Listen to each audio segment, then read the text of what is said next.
political insiders are here. Democratic strategist Tony May joining us, along with Republican strategist Charlie Giroux. Thanks, guys, for being here. Always good to be with you. Well, we have a lot to talk about with the presidential campaign going on here with the GOP candidates. And we have Rick Santorum, one of our own here in Pennsylvania. He's at the top of a lot of polls right now. And this is something months ago people said would be impossible. There's no way this could happen. Charlie and I agreed 6 months ago that this was impossible. It was impossible. Well, is he the flavor of the month, or what's going on here? It seems like everyone has had that top spot at one point or another. Everybody has had that top spot, and it is, in my judgment, very likely that somebody else will have that top spot again.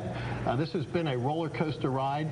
The rules were set up this year for the Republicans to make this a lengthy process, and it is going to be. This is likely going to go all the way to the convention. But I will say this: if Rick Santorum is able to beat Mitt Romney in Mitt Romney's home state, it is a huge embarrassment to the Romney campaign. Now, whether or not it's lethal to his campaign is another story altogether. I don't think it is. I think he's got the staying power to go on.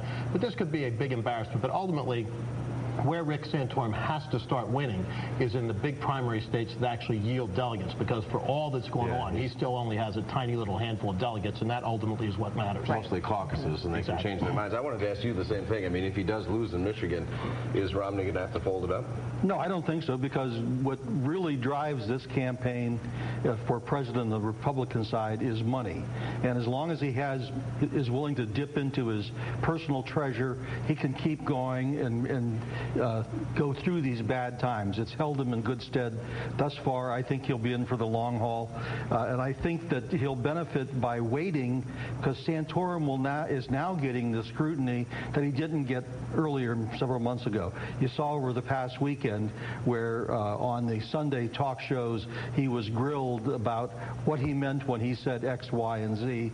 He's going to be held to the same high standard that Herman Cain or Rick Perry was. And we talked about that last week. We just haven't seen the attack ads for Rick Santorum because he was kind of off the radar for everyone. They're coming, and tomorrow night in the big debate in Arizona, Rick Santorum will be in the hot seat, and the question will be, how well does he handle that pressure? If he handles it well, you know, it's going to be a momentum gatherer for him going into those primaries next week. If he doesn't, if he stumbles, you know, who knows? Well, both of you agreed that a few weeks back or a few months back, we thought this would be impossible for this to happen.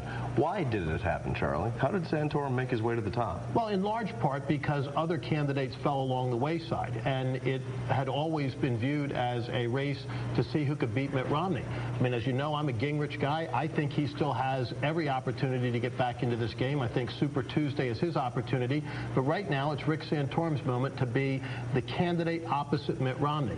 Mitt Romney still has not made the sale. He still hasn't gotten over 50% in any one of these contests. It's incumbent upon him to do that if he wants to be the presumptive favorite, because the wheels are falling off the inevitability bus at this point. And what about Pennsylvania? That's well, this is the thing. April 24th seems so late. A couple years ago, everybody wanted to move the primary till January so we could be relevant. Well, we are going to be relevant. We're extremely relevant, because come into April 24th with 5 major primaries on that day, Pennsylvania could be a decider, because no one will have, at that point, enough votes to have sewn up the nomination. So if it stays close enough, we'll see these guys in Harrisburg campaigning. Oh, there's no doubt that whether you want it or not, you'll see them. Coming to Harrisburg. This has been the story of Mitt Romney and the 3 Pennsylvanians, Ron Paul, Newt Gingrich, and Rick Santorum, all Pennsylvanians. They're coming home.